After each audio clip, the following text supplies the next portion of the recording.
Could you guys talk about a special relationship and how do we move and what is a holy relationship? How is that a Yeah. repurpose? Well, what's coming to me to perhaps share about that is that every relationship starts as a special relationship. But what we do is that we take that relationship and we ultimately, when we're ready, when we prefer peace instead of conflict, we make a decision to give our relationship to the Holy Spirit, and He heals it for us. And so, in that way, it can be a gradual or a somewhat progressive uh, journey of transforming your special relationship into your holy relationship. Now, I know that that's a very sort of short definition, but it's really ultimately the way in which to translate your special relationship into a holy relationship is you have to give it to the Holy Spirit and let Him work it out for you.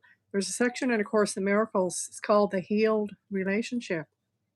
And I remember when I read that, I really got, and I'm going to talk a little bit about my relationship with my daughter, which was once special, but has now transitioned into being a holy relationship. I really got that I had to give it to the Holy Spirit and really learn to take responsibility for every single trigger that was coming up within my mind and to work with the Holy Spirit. Um, and our relationship in form would benefit from that work that I was doing. And I'll give you a little sort of tool that was given to me this morning about that. When you're working with the Holy Spirit and you are, let's call it, exposing the darkness to the light, a really good way of doing that is that when a fear is coming up, so you have a thought, right? And that thought produces a fear. And when it comes up, just let it sit there in your mind. Don't try to do anything with it. And what I heard this morning was try not to embellish it or minimize it.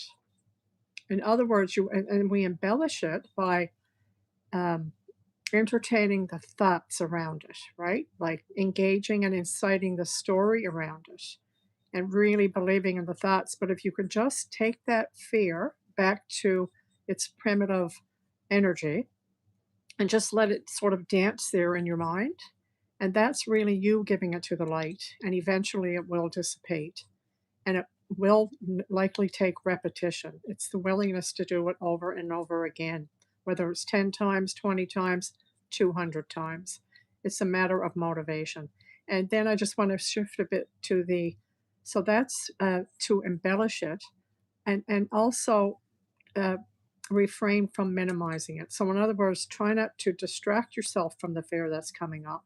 Don't adjust it.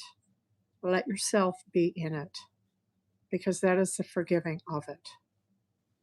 That is big because we always either want to fix things ourselves, and since we're the source of all of our problems, Right, we're not going to be able to fix it.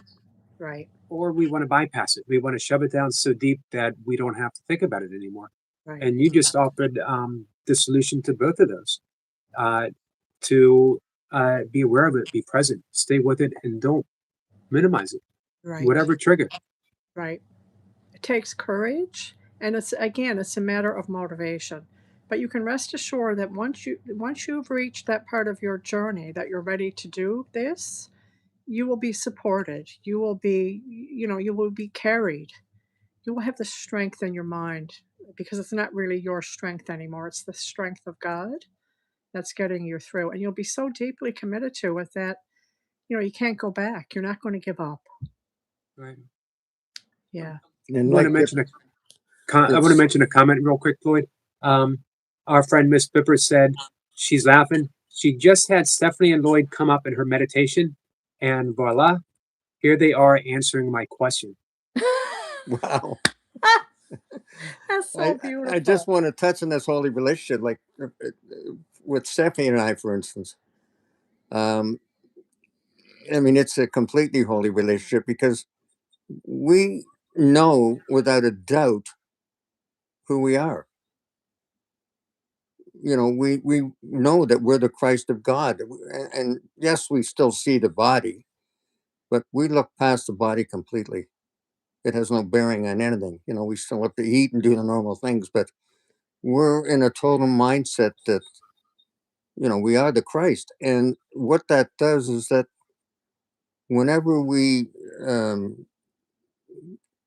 meet anyone, it doesn't matter who it is, we see the Christ, and we acknowledge that before we even get into a conversation.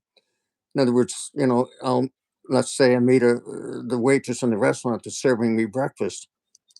Well, when she comes to my table, I silently say to her, "You are the Christ of God.